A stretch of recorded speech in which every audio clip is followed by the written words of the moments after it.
Hi, welcome back everyone for another lesson with A Course in Miracles and myself, Janet Melody. Today we're doing lesson 152.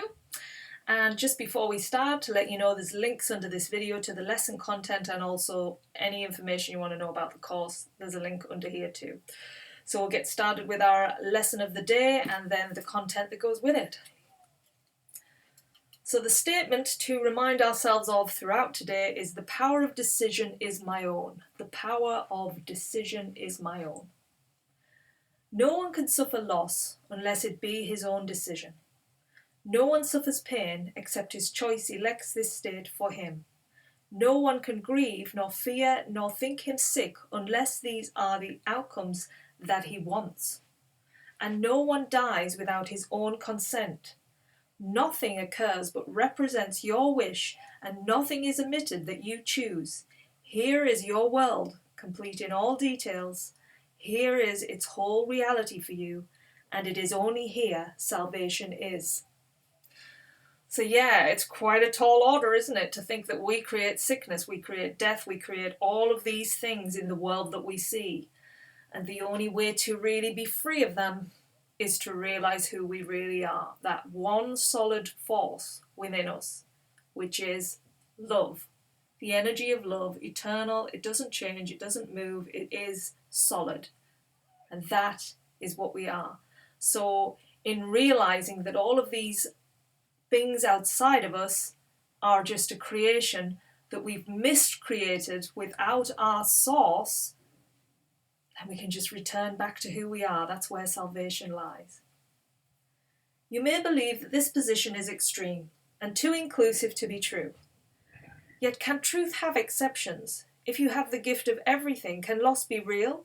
Can pain be part of peace, or grief of joy? Can fear and sickness enter into a mind where love and perfect holiness abide? Truth must be all-inclusive, if it be the truth at all. Accept no opposites and no exceptions, for to do so is to contradict the truth entirely.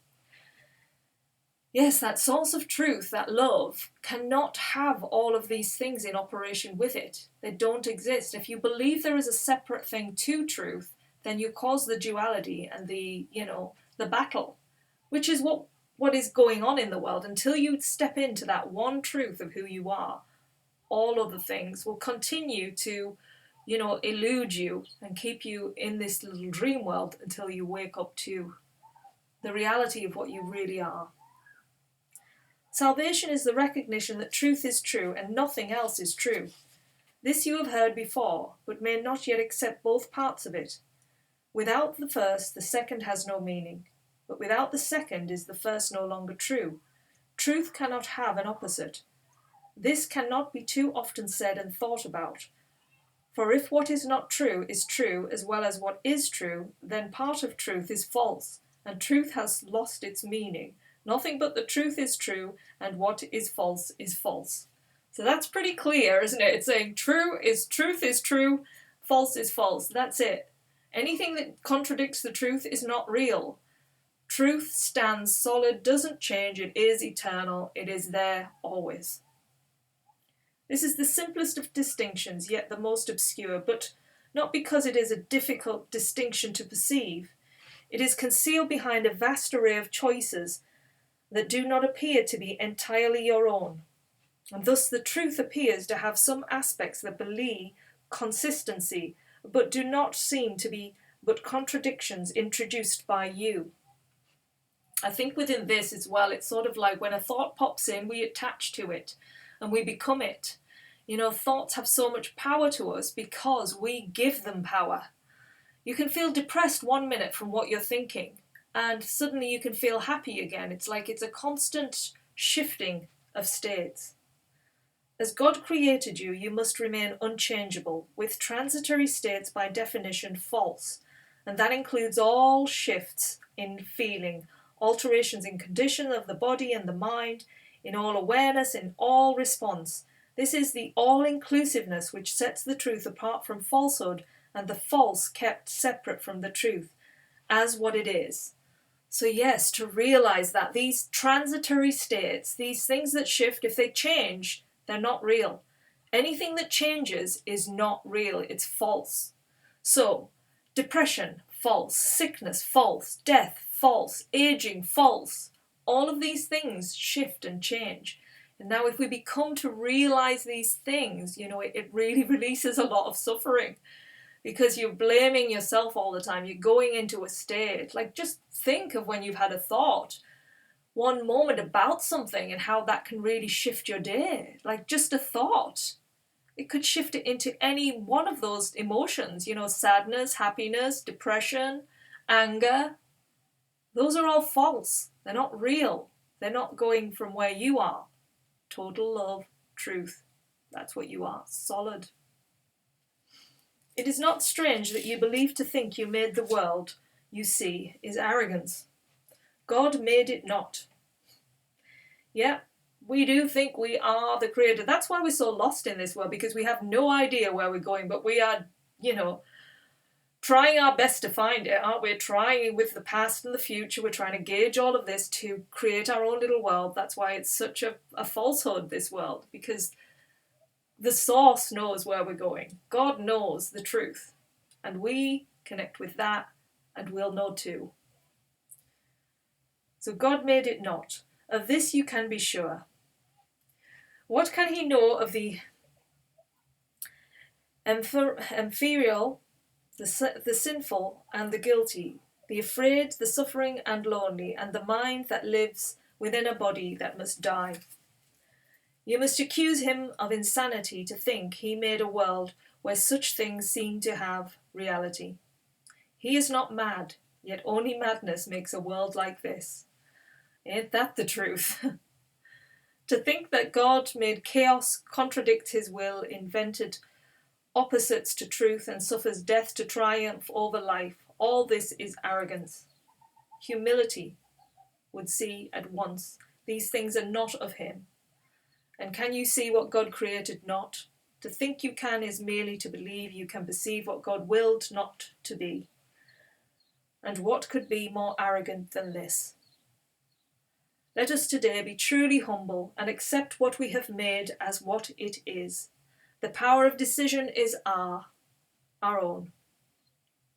Decision but to accept your rightful place as co-creator of the universe, and all you think you made will disappear.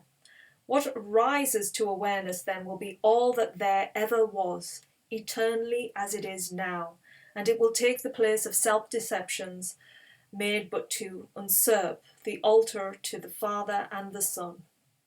Today we practice true humility, abandoning the false pretense by which the ego seeks to prove it arrogant. Only the ego can be arrogant, but truth is humble in acknowledging its mightiness, its changelessness, and its eternal wholeness, all-encompassing. God's perfect gift to his beloved Son.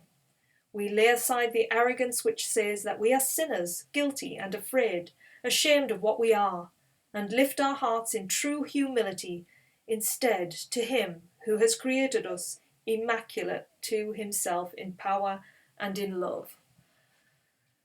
Yes, when you look at nature, don't you feel like in awe of it? And that is what you are. You're part of that. So be in awe of who you are, the truth of who you are, not this self-concept, this self-identified body. That's not what it is. It's something far beyond that in the beauty of it. If you can look at the creation in a way that is just totally like of light and joy, then you're reaching towards that truth. The power of decision is our own, and we accept of him that which we are and humbly recognize the son or daughter of God. To recognize God's Son implies as well that all self-concepts have been laid aside and recognized as false. Their arrogance has been perceived, and in humility the radiance of God's Son, his gentleness, his perfect sinlessness, his Father's love, his right to heaven and release from hell are joyously accepted as our own. Now do we join in glad acknowledgement that lies are false and only truth is true. We think of truth alone as we arise and spend 5 minutes practicing its ways, encouraging our frightened minds with this. So we've got a 5-minute practice again. Well, it's less. Yesterday's was 15, so we're down to 5 now, and we're saying the power of decision is my own. This day I will accept myself as what my Father's will created me to be. So the power of decision is my own. This day I will accept myself as what my Father's will created me to be.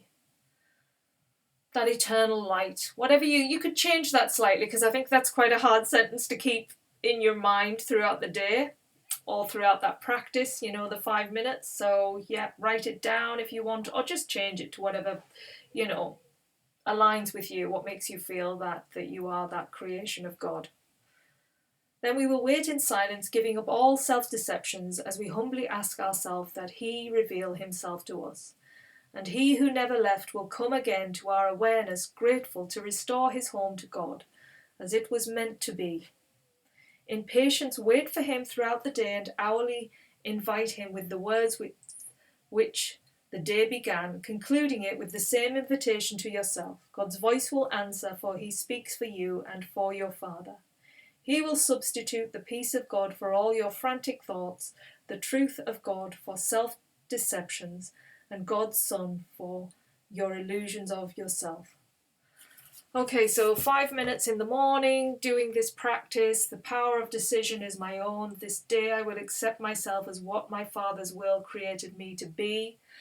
Silencing ourselves as we focus on that. Just keep focusing on those words as you go into this 5-minute practice.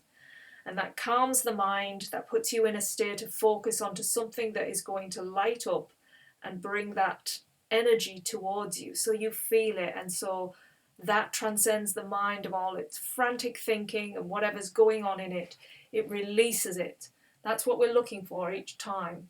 So 5 minutes in the morning, 5 minutes in the evening, there are invitations to practice, and then on the hour, every hour, to realize every decision that we're making throughout the day is our own. We can choose to be peaceful. We can let go of the thoughts that are coming in and wanting to take us off our truth, and we can stay centered in the truth of who we are. So stay centered in that truth of love, which is what you are. This is another day of practicing to get us there. Every day is similar. It's just a different position it's coming in at, and one day, one of these lessons will just click for you. And it will just transcend like a domino effect. And you'll get it. Just stay with the course, keep going. This is really, really bringing us closer. We're getting it in different angles. And slowly, you're getting closer to that truth each day. It's like each day when you release the negative thoughts, the things that are bringing you down, the things that are bringing you fear, when you keep releasing them, that is the just gold, the diamond in this work. And it will bring those miracles into your life, because you're not allowing the ego to make it such a wavy life. You're allowing love to give you that stable, strong life. So yeah, enjoy today's practice, keep going with it, and you're doing such a great job. Thank you, everyone. Take care. Bye now.